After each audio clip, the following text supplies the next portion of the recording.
This is the Kirkland Signature 3.0 golf ball, and I'm going to see if it's still a big brand killer and whether it's improved from version 2.0.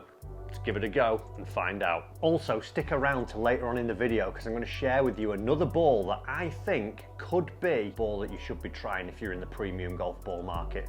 Stick around to find that one out. So for those of you that don't know, the Kirkland Signature is Costco's own golf ball. So Costco superstores, you can get them from there, obviously discounted products generally that you do find in there.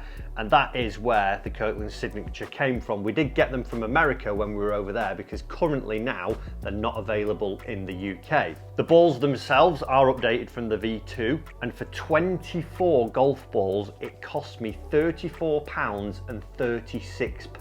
That's £1.43 a golf ball with the current exchange rate, which for a premium golf ball is super cheap.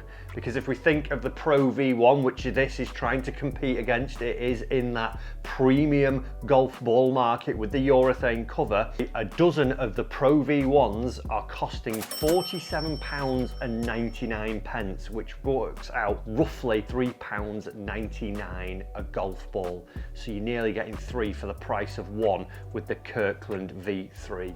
That is one heck of a saving. So it's all well and good that they are cheaper than the Pro V1, but how will they actually stand up? Because when we tested the version 2.0, there was a couple of issues that I will get to shortly. But the first thing that I wanted to do was head down to the golf course and give them a little bit of a field test. I wanted a chip and a putt, and I wanted to hit some shots just generally out on the golf course to see if they still had the good feel that they had in the version 2.0.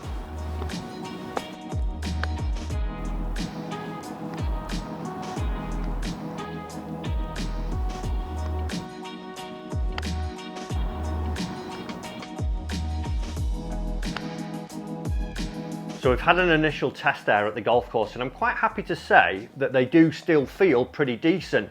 They feel a little bit harder, I would say. They felt a little bit firmer when chipping and felt a little bit firmer when putting. And even then, when I was giving them a little bounce on the golf club and the actual bite test where you just get the ball and bite it, it does feel like the urethane cover feels a little bit firmer, and even the sound off the golf ball sounds a bit more thuddy. It sounds a bit more solid, as where I think the version 2.0 was feeling a little bit softer than the new version 3.0. So depends if you like that soft feeling, it might not be for you, but if you like that slightly firmer feeling, it's not rock-like as it were. It feels, I would say, more down the lines of a Callaway Chrome Soft X or the Pro V1.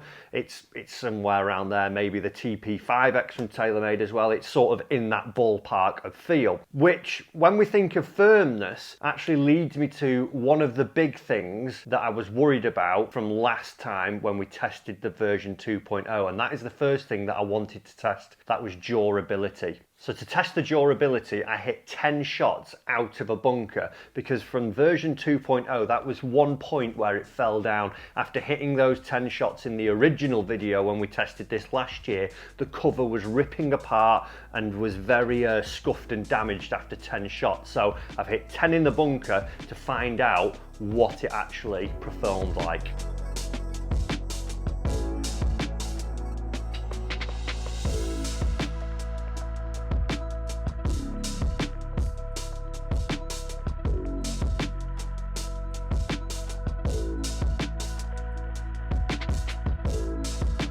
So test number one, the durability one, and it's very much the same as last year. It's had a few, there was one shot in particular where I caught it thin and knifed it, and any golf ball that had that would get a bit of a rip in the cover. From 10 other shots, there are little cuts up, as we can see the golf ball from new to what it is now after those 10 shots. It looks like there is a lot of scuffs and wears on there. So for me, how long would that golf ball last playing 18 holes? Would you get all the way through 18 holes? Or would it be that if you're a player and you're playing at a course where you're hitting a lot of wedges, are you going to be changing this every 3-4 holes? Because it's all well and good that they're only £1.43 a golf ball, but if I'm going through them at the rate of 3 to 1, of a Pro V1, I'm not actually getting that saving because I'm changing it that often, because the cover is getting that damaged. It actually negates that saving in cost. So for me, I wish that was one thing I was really hoping that we were going to see improve from version 2.0 into version 3. I wish that would have been a little bit better, because it's just scuffing up a little bit too much for my liking. And with that firmer feel, I thought it was going to have that durability. I thought it was going to do better than that, but I would say it's pretty much the same as last year. The next test that I want to do, which again, it fell down ever so slightly last year, was all to do with distance, because when we actually look on the box here, it says the core is soft and a highly elastic core to maximize distance. Now, one of the things that I notice with golf balls that aren't coming from the top manufacturers and that are in this tour premium category are, when we get into driver distance, we do see a little bit of a nosedive when it comes to spin and it comes to that distance. Generally, they're spinning a lot more and they tend to be dropping off maybe 10, 15 yards in distance. With the 7-iron, it seems to be round about the same, but it's when you get to that driver, we see that drop off. So I've hit some shots in my studio. On my GC3, I've used last year's ball, the v2.0. I've used the v3.0, and I've also used a brand new Pro V1 to see how they stack up together when hitting a 7-iron and hitting a driver.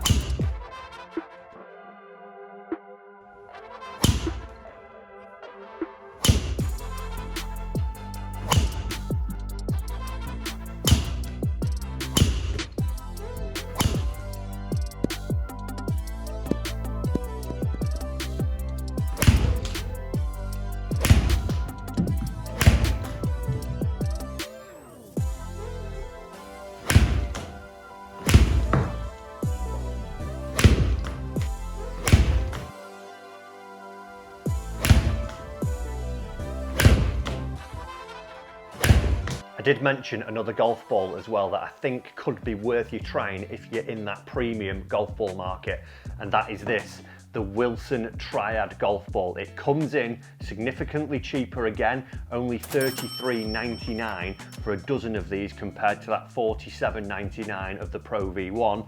Urethane cover, designed to go a little bit straighter and get that tour performance. Leave us a comment and also hit that like button if you want me to review these Wilson Triad golf balls, because I think saving yourself a few pounds, and if it performs, it could be one that, if these don't stack up, maybe this could be the answer for you as well. But let's find out how these performed in the test. So how did the Kirkland Signature v3.0 stack up when it comes to the distance test? Well, with a 7-iron against the V2 and the Pro V1, it was very similar. We saw that the V2 was 172 yards, the V3 was 173 yards, and the Pro V1 174 yards. So literally 1 yard in it. And the spin rates were all pretty close together as well. V2 6,200, the V3 6,100, and the Pro V1 5.9. Same launch, that's why it's just got that yard on it in terms of distance. When we get into the driver fitting though, it makes for interesting reading. So when it comes to driver numbers, very interesting, like I say. We know that the V2 last year didn't stack up to the Pro V1, and that was the same again when I tested it again against the V3, which is good to see that there's been that consistency. It was 7 yards shorter, 279 versus 286 of the Pro V1, and that was because it was spinning up at the highest. Now, the V3 came in exactly the same as the Pro V1 at 286 and was actually the lowest spinning of them all. So the 2 points that I were concerned about, the durability, still not great on that, but the distance, it's definitely got that covered. It's doing the same as the Pro V1 when it comes to the 7-iron, and when it comes to the driver, it feels just as good. It's just that durability issue. Are you going to end up going through as many golf balls because you're going through them at a quicker rate? I hope you've enjoyed that review as well. Remember, do hit the like button and subscribe button if you want to see us get that Wilson Triad in a review. And why not check out one of the other review videos we've got here on some other products, and we'll see you in another video very soon.